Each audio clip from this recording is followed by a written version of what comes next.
Good morning, good afternoon, good evening, depending on where in the world you are. By the way, we would love to hear where in the world you are. Feel free to type that in the comments. My name is Catherine Mattice. I'm the founder and CEO of Civility Partners, and my organization focuses on building positive, thriving, inclusive work environments. We often specialize in turning around toxic work environments. I love doing my LinkedIn meeting here. Oop, my phone's ringing. Shame on me. My LinkedIn meeting here every Thursday because I get to talk to cool people like Kate Brouse, who's my guest today, and she's with NTI. And Kate is working in the space of being a disability advocate, which is what NTI does. I'll let her explain. And she has a passion for customer experience and remote work. They were way ahead of the game before COVID in terms of remote work. So thank you, Kate, for joining me. Oh, it's my pleasure. Yeah, no. So tell us about NTI first before we jump into some other questions. Well, as you mentioned, NTI was way ahead of the remote work curve. We were founded as a nonprofit back in 1995 when people were like, telecommuting, what is that? So NTI does stand for National Telecommuting Institute. And the little niche that we fill is we provide free training for Americans with disabilities, as well as their family caretakers. And that free training qualifies them then to be remote customer service agents for our employer partners. So we not only train the disability community for free, we then help them find jobs with our employer partners who are in the customer service space. And that's part of the reason why I have a passion for disability inclusion as well as customer experience.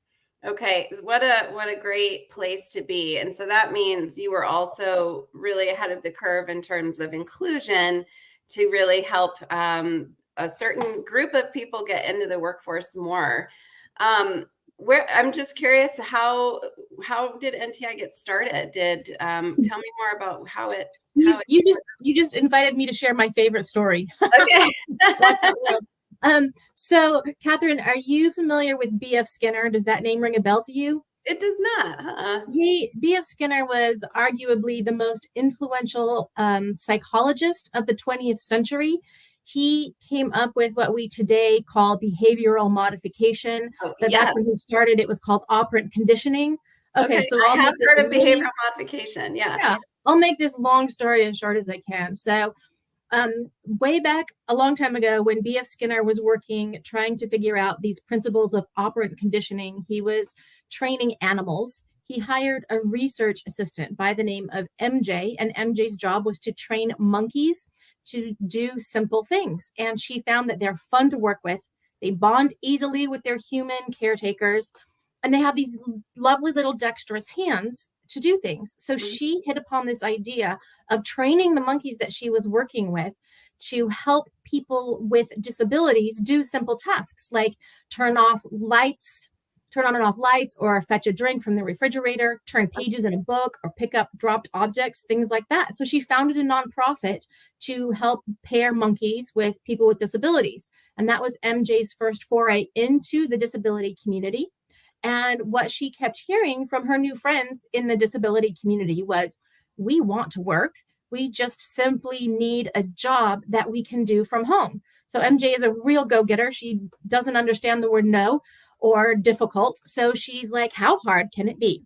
So in 1995, she founded NTI with that mission to help her new friends in the disability community find jobs that they could do at home. And when she founded NTI, she had no idea what was going to happen or how it was going to work. But we quickly realized that the sweet spot for remote work, even back in 1995, was customer service work as call and contact center agents that people did from their homes. Yeah. So pre-pandemic, we really had to work hard to find employer partners.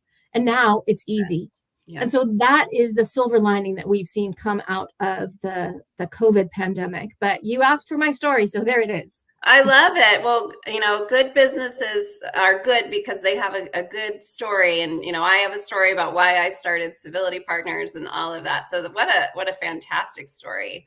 So I'm curious, what kind of mindset do leaders have to have, or organizations have to be open to this? Is this something where like you said, before the pandemic, maybe it was a harder kind of sell, but what's the mindset of the clients that you work with? Well, I love that you asked the question, what is the mindset? Because that's really what is important. It's less the boxes that you tick because every organization is going to be different. But for the mindset, I say it's simply ABC for always be curious. If you have leaders who are curious, who are asking questions, and who are willing to listen, then they are going to naturally find it easier for them to develop an inclusive culture. That Mhm. something that I would encourage any of your listeners who are working on being more curious or working on expanding their own capacity to change.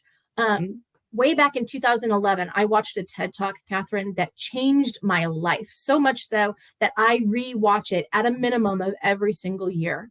And it Oh, was a TED Talk by a woman by the name of Catherine Schulz, and it's called On Being Wrong. And in her TED Talk, she simply asks the question, what does it feel like to be wrong? And some members of the audience say, it feels bad, you feel really embarrassed. And yeah. she stops them and she says, those are, the emotions that you're feeling, but that is not what it feels like to be wrong. That's what it feels like when you are realize that you're wrong. But what does it feel like to actually be wrong? It feels like being right. You don't know that you're wrong until somebody points it out. And she Mhm. encourages everyone to have the mindset of being willing to entertain that idea that you might be wrong about any given thing that you experience in the moment, because the things that we interpret in our life, the signs that we literally read in the physical world, or the signs that we interpret that people are giving to us, like we think we know what something means or how somebody feels, they simply might be wrong. And so Right. just opening our mind to that idea. So that simply is the mindset that has changed my life, that has made me understand that being inclusive is something that we have to constantly be reevaluating. But so Yeah. just that's it, Catherine. It's simple. Always be curious and be open to the idea that you could be wrong at any given moment. Yeah, yeah. I gotta add we've got lots of comments coming in, by the way. So thank you all for listening in. Hi, Skip. My friend Skip's here. We've got people from India and Maryland and all sorts, Jamaica. So thanks all.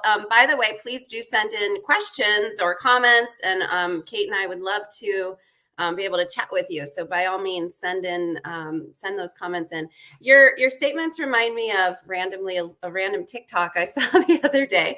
And it was a woman talking about using the metaphor of right-handed versus left-handed. And she talked about this idea that, hey, most of us are right-handed. So when you go to work every day, there's right-handed scissors, the mouse is for the right hand, everything's set up for right-handed. So if you're right-handed, it would never occur to you that it's not useful for left-handed people. And so she just went on to say, if you take the time to consider that the system is set up for right-handed people, but left-handed people have something to say about that and need us to pay attention to them, and they need to come to the workplace and have left-handed scissors. That if you would just be open to kind of listening to what left-handed people have to say, that's all that anybody's really asking. And so it was such a simple metaphor that I just was like, ooh, I'm going to use that. So I'm glad I got to use it today, because it makes total sense just to consider that maybe the world you're in works for you but doesn't work for other people. And of course you're not going to think about that unless you're in that other group, other Yeah, community. and you want to know what's really funny? I have a son who is left-handed, and I am constantly forgetting it. And I forget sometimes that most of the scissors in the house are meant for me. And when he's Uh-huh. having difficulty cutting something, I'm like, "Son, come on, just cut it." And then he just gives me this look, and I'm like, "Oh yeah."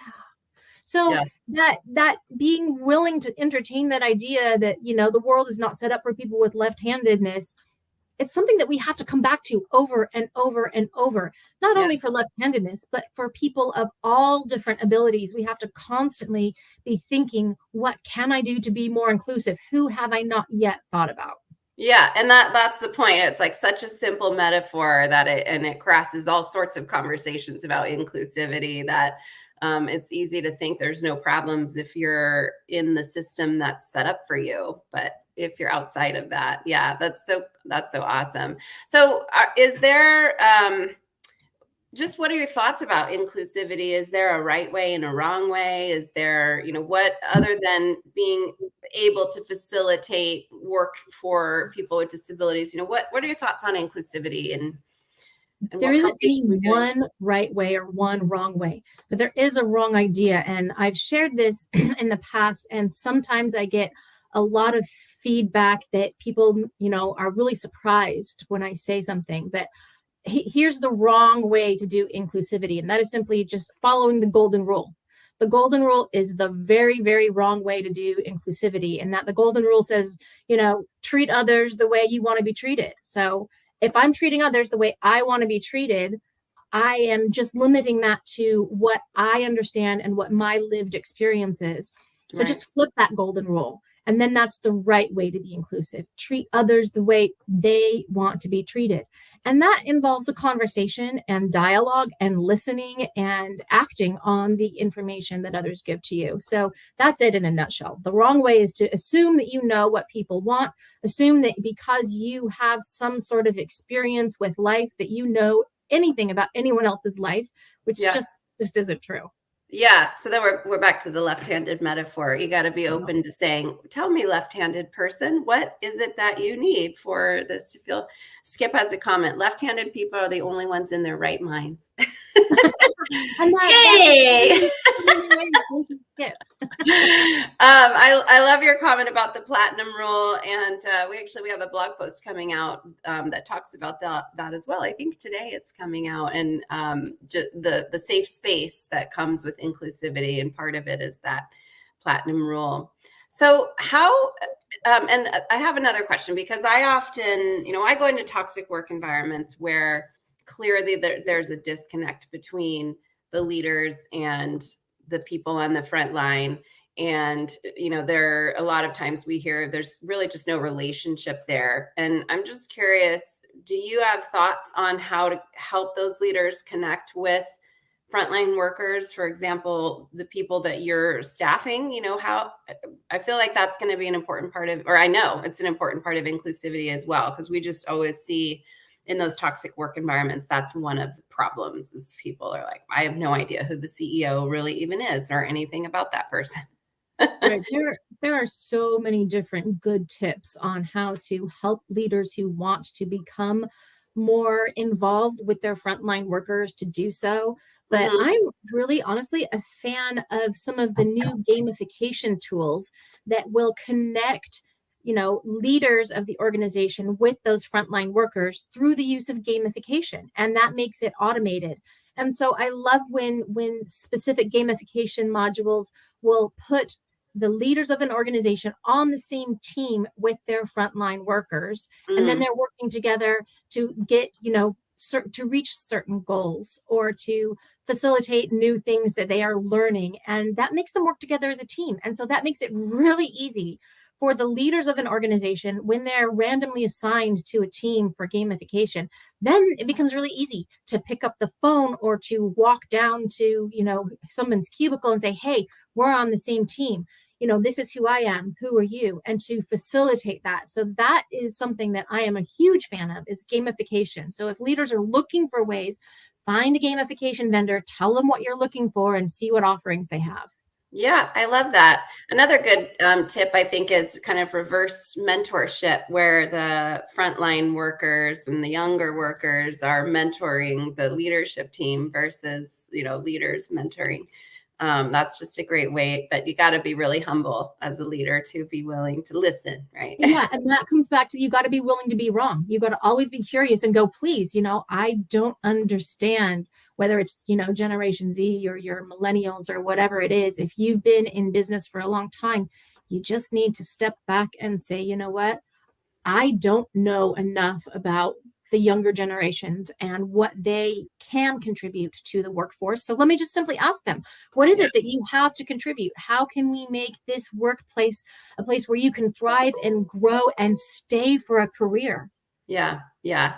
But then you have to also figure out what's the best way to ask those questions. I'm thinking about a presentation I saw that was a kind of a case study from a local hospital here in San Diego about what they were doing with generational divides and things. And she talked about how they were trying to do focus groups, and they kind of had different age groups. If you're in this age, you're a baby boomer, you come at this day at this time, and all the way down. And then she said nobody from what is that, Gen X, I guess, came to their focus group. There was like one person in the room. So she's asking this person, where is everyone? And she says, well, we were hoping for some sort of app where we can put in our comments. Why are we meeting here? So that is so typical. Great. That's a really great example. And that's just one more way to be inclusive. In fact, that's a really common tip to hear, is that have multiple different ways that your employees can engage, because some people are going to want to show up, and some people are going to want to give feedback in an app, and some people are going to just want to engage or tell you their thoughts on social media. And if you don't have several different touch points as an organization, even in something as simple as your employee resource groups, for different ways that you can share information and have them reply, you're leaving people out by design if you're not making the circle complete. Right. We have a client right now that we're working with. As always, the workforce doesn't necessarily trust the leadership team. So we were coming up with some ways to build that trust. And the leadership team was already doing kind of rounds and trying to make themselves available just one-on-one, just kind of randomly walking through.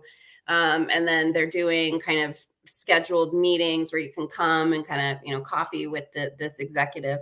But then in their survey, they found people were saying they don't feel like there's enough communication. And here the executive team's like, we are there, we're doing all this stuff. And so I'm like, well, maybe you're not doing it in the way that they want. You've got to ask them. So they're going to be asking that question in their rounds. And they're also going to do a little 1-question survey that says, when you want information, how would you like it to come to you? And figure out what people need.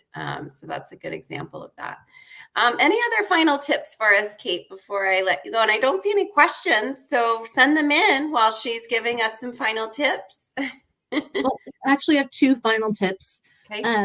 The first thing is that when you're trying to make an inclusive environment, you want to allow people to bring their whole selves to work and make it safe for that, whether that, includes changing policy to allow people to, have tattoos or jewelry or wild hair or anything like that. That is really important. But it also includes making a safe place for people to come and share and say, hey, this is what's going on in my personal life. I need a day off work, or I need some support from you to understand that my productivity today might be a little bit off. But in the same space that you allow people to bring their whole selves to work, and you can encourage that and make it safe, you also need to respect people who choose not to. There may be some people who are very comfortable separating their work life and their life outside of work. And sometimes that's just a personality trait. And sometimes they have things going on that they just can't share or won't share. And so making sure that both people are included, and that you have people who maybe you don't know a lot about them. You need to say, hey, I don't know a lot about you. That's okay. I want you to feel safe and be willing to listen if needed, and say I'm here for that. So that's a really important component that I think a lot of companies miss. But the other thing is simply something for the disability community and any other marginalized group. And there's a hashtag that exists, and I love to share this because it's very simple, and it's just simply hashtag nothing about us without us. Hold on, I'm going to stick that in the comments. Hashtag, what is it? Nothing about us without us. And that slogan actually originated back in the 1500s in Poland, but it has been used throughout the centuries to help marginalized groups say, hey, simple things like, hey, no taxation without representation. And it's the exact same idea, except that the disability community here in the US kind of co-opted that phrase in the 1990s. And it has been growing in popularity. And it's just something so simple. So when you are trying to be more inclusive, the people that you need to include on how to make them feel more included are simply those people. So if you're trying to help women join your workforce, then you need to ask the women who are already there, how can we help you be more included? If you are trying to help people with disabilities, then you need to find the people with disabilities in your organization, or whatever it is, whether it's, whether you're trying to find people of different nationalities or religions, find those people and ask them. So just that simple thing, nothing about us without us, because we can't speak to or understand the lived experience of someone that we're not. Yeah, that is great. I love that. I just want to make sure I spelled it right. Nothing about us without us. Indeed. I think, not to be super political here, but Roe versus Wade is an example of that. Anyway, let's not go there. Anyway, well, thank you so much, Kate. I really, really appreciate this. And we have a question. Hold on.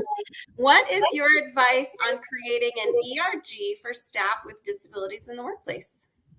So my advice is simply do it. If you don't already have that, do it, and allow people to join who have no lived experience of disability, so that they can understand. So make sure that your employee resource group for people with disabilities is inclusive. Allow people who have visible disabilities as well as invisible disabilities to join. Encourage people who have family members with disabilities to join, because what you want is the full spectrum of voices, so that you can help other people understand. Again, it's that nothing about us without us. But if you're not speaking to somebody who is outside that group, then you really aren't having much of a voice. Okay, that's a great point. I like inviting in the family members and others around that person. Okay, we have another question. Or Skip, I think I'm missing part of your question. All those needed touch points and new medium needed. Of all those needed touch points and new medium needed, how does a leader keep up with it all, and where all the interaction is? Do you need a director of corporate communication that vets it, or what are your thoughts on that? That's a good question. And it's one that we are always struggling with at NTI, because we need to figure out what are the most important touch points. Unless you're, a Fortune 500 company, it's virtually impossible to keep up with all the different places that people may be talking about your organization or the things that are important to you. And so I think the important thing is to do a study and figure out what platforms are likely to be the ones where your employees are talking or where your customers are engaging, and focus on those. And then simply say it. Make it a statement on your webpage saying, hey, we appreciate those of you who may be on said platform, TikTok, for example. We are not yet on TikTok. Stay tuned for, whether we may be on TikTok, but here are the places that we can and do engage. And make it really simple for people to find out whether you are or are not on given platforms. And yes, for large organizations, making sure you have a team of people who are following and making sure that you are responding to those different platforms is really important. And there are so many different things that your employees have available to them, different apps that your employees can use to communicate internally and externally.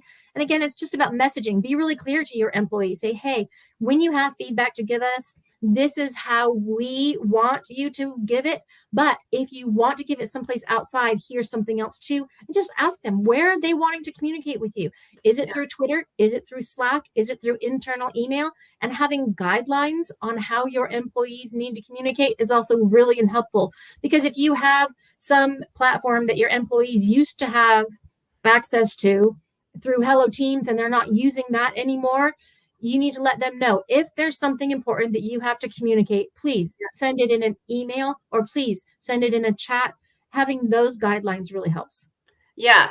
We're back to my just a one question Google form to say, how do you want to be communicated with, and where are you that you want your information, and then recognizing that maybe some need that phone calls instead of the, because you kind of open it up Very for good everybody. point. Let me see. We have a comment. She did say the golden rule doesn't apply, as the way we would want to be treated may not be the right kind of help or direction for someone else. Yes. Cool. All right. Well, thank you again, Kate, for your time today. And of course, anybody listening or watching this, today, tomorrow, or a year from now, you can definitely reach out to Kate through LinkedIn. And Kate, where else can people find you? And NTI. Yeah, at NTI you can find me. So NTI is National Telecommuting Institute. One more time, you can email me at kbrouse at nticentral.org. Again, NTI is a nonprofit, and we help Americans with disabilities and their family caretakers train for at-home jobs, and then we help them get those jobs with our employer partners. That is so awesome. I'm definitely will be spreading the word about you. I love it. So thank you again, Kate. Thanks all for listening, and enjoy the rest of your day, evening, night, depending on where you are. Thanks again. Thanks. Bye.